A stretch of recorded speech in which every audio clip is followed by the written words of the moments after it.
ஒரு மீட்டிங் முடியுது, முடிஞ்சு கார்ல போறோம்.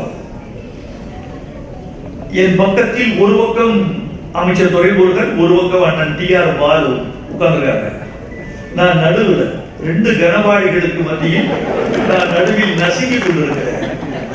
வேகமா இழுத்த பொழுது டி.ஆர். பாலு அவர்கள் இழுத்த போது என் பின் சட்டை கிழிந்து விட்டது. இந்த ஜிப்பாவின் பின்பக்கம் கிழிந்து தொங்குகிறது. எப்பா கலைஞர் வீட்டுக்கு போய் இறங்குறோம். கலைஞர் வீட்டுக்கு கிழிந்த சட்டை ஒன்று போடலாம். உள்ளே போகிறோம். நான் ஒரு உத்தியை கையாண்டேன். எல்லோரையும் முன்னே விட்டு பின்னே நடப்பது என்ற உத்தியை கையாண்டேன். எல்லாரும் முன்னாடி போங்க, கிழிஞ்சதை யாருக்கும் காட்டக்கூடாது. நான் கடைசியா போறேன். போய் உட்காந்துட்டேன். சாப்பிட சொன்னார் கலைஞர். இவங்க ராஜாதி அம்மா வீட்டுல சாப்பிட்ட உடனே எல்லாரும் சாப்பிட்டோம். யாரும் என்ன கண்டுபிடிக்கல. கடைசியாக எழுந்து கை கழுவ போனேன். கை கழுவ போன போது ராஜாத்தி அம்மையார் கண்டுபிடித்து விட்டார்கள். என்ன கவியர் சட்டை கிழிஞ்சிருக்கு.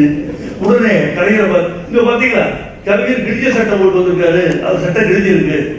என்ன ஆச்சு ஐயா? அது வேற ஒண்ணும் இல்லையா, பின் சீட்ல உட்கார்ந்த போது டி.ஆர். பாலு அவர்கள் அப்படியே ஒரு சட்டை கிழிச்சிட்டாரு. நான் அதை அட்ஜஸ்ட் பண்றேன்.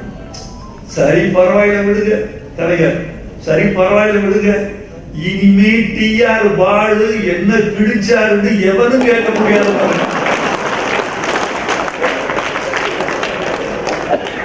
டி.ஆர். பாலு என்ன கிழிச்சாருன்னா வைரமுத்து சட்டையை கிழிச்சார். இதெல்லாம் யோசித்து வருவதல்ல தோழர்களே. அவர் மனசு நகைச்சுவையின் மேற்பக்கத்தில் இருந்து கொண்டே இருக்கிறது.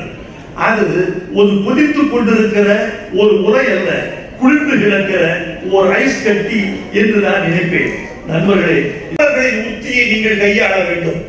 பிராமணர்கள் எந்த ஒரு வேதத்தையும் வாய்விட்டு வாசிக்கிறார்கள், செவி வழியாக வாசிக்கிறார்கள்.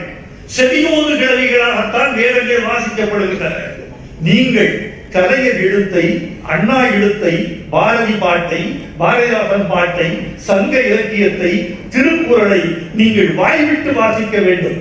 வாய்விட்டு வாசிக்க வாசிக்க அது காற்றில் கலந்து இன்னொருவர் உச்சரிப்பதற்கான ஒரு விஷயமாக ஆகும். கலைஞர் எழுத்தை நான் வாய்விட்டு வாசித்துத்தான் தமிழை என் வசப்படுத்தினேன் என்பதை இந்த மன்றத்துக்கு நான் எந்த தயக்கமின்றி சொல்லிக் கொள்ள வேண்டும் என்று ஆசைப்படுகிறேன். எல்லா விஷயங்களையும் அவர் தனக்கு சாதகமாக்கிக் கொள்வதில் வல்லவர். 13 ஆண்டுகள் எமர்ஜென்சிக்கு பிறகு 13 ஆண்டுகள் ஒரு கட்சியை தொடங்குவது என்பது கூட எளிது. தொடர்வது, கட்டி காப்பது. புதிதாக அரசியல் கட்சிகள் என்று தமிழ்நாட்டில் தொடங்குகிறார்கள். அவர்களுக்கெல்லாம் வாழ்த்துக்கள். ஆனால் ஒரு கட்சிக்கு மூலதனம் என்பது என்ன தெரியுமா? ஒரு கட்சிக்கு மூலதனம் தொண்டர்கள் இல்லை. ஒரு கட்சிக்கு மூலதனம் கட்டமைப்பு இல்லை. ஒரு கட்சிக்கு மூலதனம் பணம் இல்லை. ஒரு கட்சிக்கு மூலதனம் என்பது எதிரி. எதிரி என்ற ஒன்று இல்லாமல் எந்த கட்சிக்கும் கச்சா பொருள் கிடைக்காது. மகாத்மா காந்திக்கு எதிரி வெள்ளைக்கார். நல்ல எதிரி கிடைத்தார். எதிரி வசமான எதிரி கிடைத்ததனால் மகாத்மா காந்தி வெற்றி பெற்றார். காங்கிரஸ் வெற்றி பெற்றது. திராவிட கழகத்திற்கு, திராவிட முன்னேற்ற கழகத்திற்கு வசமான எதிரி ஆரியம். இவ்வளவு ஒரு எதிரி கிடைக்கவில்லை என்றால் இவ்வளவு ஒரு வெற்றி கிடைத்திருக்கிறார். எம்ஜிஆருக்கு எவ்வளவு ஒரு எதிரி தெரியுமா? எவனாலும் வெல்ல முடியாத எதிரி கலைஞர் கிடைத்தார். கலைஞர் என்ற எதிரி இல்லை என்றால் எம்ஜிஆர் வெறும் சினிமா கதாநாயகனாகவே போயிருப்பார். எம்ஜிஆர் உள்ளாகியதே கலைஞர். அவர் நண்பனாக இருந்தும் வளர்த்தார், எதிரியாக இருந்தும் வளர்த்தார் எம்ஜிஆர். கலைஞர் என்ற இந்த கருங்கல் இல்லை என்றால் எம்ஜிஆரில் சிற்பம் செதுக்கி இருக்க முடியாது. ஒரு சிற்பத்தின் அழகு எதில் இருக்கிறது என்று கேட்டால் சிற்பி. சிற்பத்தின் அழகு கண் திறப்பதில் இருக்கிறது இல்லை. அழகம் இல்லை. மூக்கின் கூர்மை, இந்த செவியினுடைய பள்ளங்கள் இல்லை.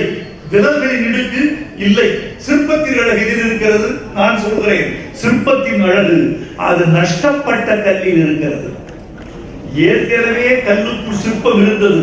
வேண்டாத கல்லை சிற்பி விளக்கினால் உள்ளிருந்து சிலை பிரசன்னமானது. அதான எதிரியை வைத்துத்தான் ஒரு அரசியல் கட்சிக்கு வெற்றியும் தோல்வியும். அந்த எதிரி கலைஞருக்கு காலமெல்லாம் உண்டாக்கி கொண்டிருந்தார்கள், உண்டாகினார்கள். சில நேரங்களில் அவர் உண்டாக்கி கொண்டார். கால் மாற்று மன்னிக்க வேண்டும், மாசை துங் சொன்னார். கடவுளும் எதிரியும் இல்லை என்றாலும் அவசியம் உண்டாக்கி கொள்ளும். ரெண்டும் உன் பயணத்துக்கு தேவை. பிடிமானம் வேணும்.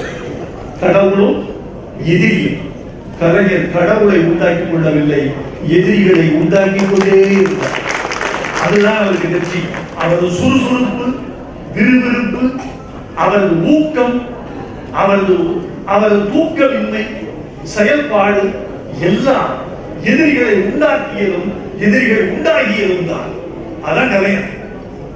அந்த கலைஞர் தடக்கல்லை படிக்கல்லாக்கிறார்கள். ஒரு விஷயம் சொல்றேன்,